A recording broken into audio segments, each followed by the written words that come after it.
అందరికీ వందనాలు.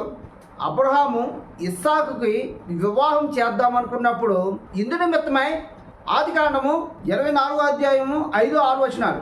ఆ దాసుడు ఈ దేశమునకు నా వెంట వచ్చుటకు ఒకవేళ ఆ స్త్రీ ఇష్టపడని ఎడల నీవు బయలుదేరి వచ్చిన ఆ దేశమునకు నేను నీ కుమారుని తీసుకుని పోవలేనా అని అడుగగా అబ్రహాము అక్కడికి నా కుమారుని తీసుకుని పోకూడదు సుమి.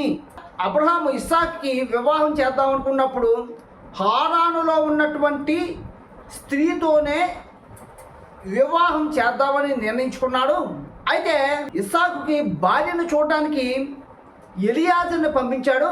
ఎలియాజరు ఒక సందేహాన్ని అబ్రహాంతో చెప్తాడు. అయ్యా, ఒకవేళ ఆ స్త్రీ మా వెంట రాకపోతే ఇస్సాకుని హారానుకు తీసుకెళ్ళమంటావా అంటే అక్కడ అబ్రహాము వద్దు సుమి అని చెప్పారు.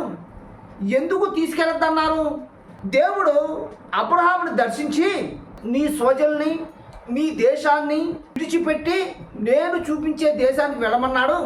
అందుకనే ఇస్సాకుని వాళ్ళు స్వదేశమైనటువంటి హారానికి పంపడానికి ఇష్టపడలేదు. వాస్తవానికి అయితే వివాహం చేసుకుందాం అనుకున్నప్పుడు పెండ్లు కుమార్తెను చూడడానికి వెళ్ళాలి. అదే రూల్ ఎక్కడైనా. అక్కడ ఆ పెళ్లి కుమారుని చూపించలేదు. ఏ ఆడపిల్ల అయినా సరే కట్టుకోబోయే భర్తని చూడకుండా వివాహం చేసుకుంటారా? ఎలా ఉంటాడో తెలియదు, ఏ రూపురేఖల్లో ఉంటాడో తెలియదు. ఏ స్త్రీ అయినా వివాహం చేసుకుంటుందా? అయినప్పుడు కూడా అబ్రహాం ఎందుకు పంపించలేదు? ఒకవేళ పంపిస్తే కలిగే దుష్ప్రభావాలు ఏమిటో చెప్పమంటారా? ఆదికాండం 29వ అధ్యాయం 20వ వచనం. యాకోబు రాహేలు కోసం 7 సంవత్సరములు కొలువు చేశాను. యాకోబు తన అన్నని మోసం చేసి ఇస్సాకు నుంచి ఆశీర్వాదాలు తీసుకున్నాడు. ఇది తెలుసుకున్నటువంటి ఏసావు సంపాదనుకున్నాడు.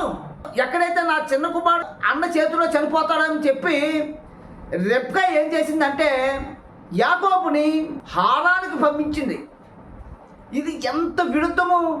అబ్రహాముతో ఏం చెప్పాడు? నీ స్వజనులు నీ సొంత ఊరిని విడిచిపెట్టి అబ్రహాముతో చెప్పాడు. కానీ వాళ్ళ మనవడైనటువంటి యాకోబునేమో రెబ్కా మళ్ళీ అదే దేశానికి పంపించింది. దీని మూలంగా ఇప్పుడు ఏం జరిగింది? శ్రమ అనుభవించాడు. 1 కాదు 2 కాదు, ఏకంగా 20 సంవత్సరాలు మహా వేదన పడ్డాడు. కంటి నిండా కునిగే లేదు. ఎంతో ప్రయాసపడ్డాడు. ప్రయాస తగిన ప్రతిఫలమే పొందుకోలేదు. ఎండకెండి వానకి తడిసి చలికి బాధపడి ఎన్నో శ్రమలు అనిపించాడు. దానికి గల కారణం ఏంటి? దేవుడేమో నీ స్వజనులు నీ బంధువుల్ని విడిచిపెట్టి కనానులో ఉండమంటే ఇప్పుడు రెబ్కా ఏం చేసింది? మరలా అబ్రహాం ఏ దేశం నుంచి అయితే బయలుదేరి వెళ్ళిపోతున్నాడో అదే దేశాన్ని పంపించింది. దాని మూలంగానే ఇప్పుడు ఎటువంటి శ్రమ కలిగింది? 20 సంవత్సరాలు కంటికి నిద్ర లేకుండా ఘోరమైన శ్రమ అనుభవించాడు. ఈ శ్రమ అనుభవించకూడదనే అక్కడ ఎలియాజరుతో ఏం చెప్పాడంటే, వద్దు సుమి, ఇస్సాకును మాత్రం ఎట్టి పరిస్థితిలో కూడా నా సొంత దేశమైనటువంటి హారానికి తీసుకెళ్ళడానికి వెళ్ళి లేదని చెప్పి అక్కడ చెప్పడానికి గల కారణం ఇది.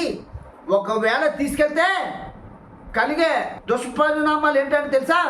యాకోబుకి పట్టిన గతే ఇస్సాకు కూడా అనుభవించును. ఆ శ్రమ రాకూడదనే ఇస్సాకును పంపలేదు. యాకోబుని పంపిస్తే ఏమైంది? మహాశ్రమ అనుభవించాడు. అంటే దేవుడు ఏ వాగ్దానం అయితే ఇచ్చాడో ఆ వాగ్దానం మీరితే ఎటువంటి శ్రమలు అనుభవిస్తారో యాకోబు జీవిత చరిత్ర ద్వారా మనకు అర్థమవుతుంది. దేవుడు మాటకి కట్టుబడి ఇస్సాకుని పంపించకపోతే ఇస్సాకు ఏ విధంగా ఆశీర్వదింపబడ్డాడో ఆ చరిత్ర మనకు అర్థమవుతుంది. కనుక దేవుడు మాట ప్రకారంగా జీవిస్తేనే శ్రమ నుంచి తప్పించుకోబడతామని ఈ వచనం ద్వారా మనకు అర్థమవుతుంది. దేవుడి కొంత మాట దీవించును గాక. ఆమేన్.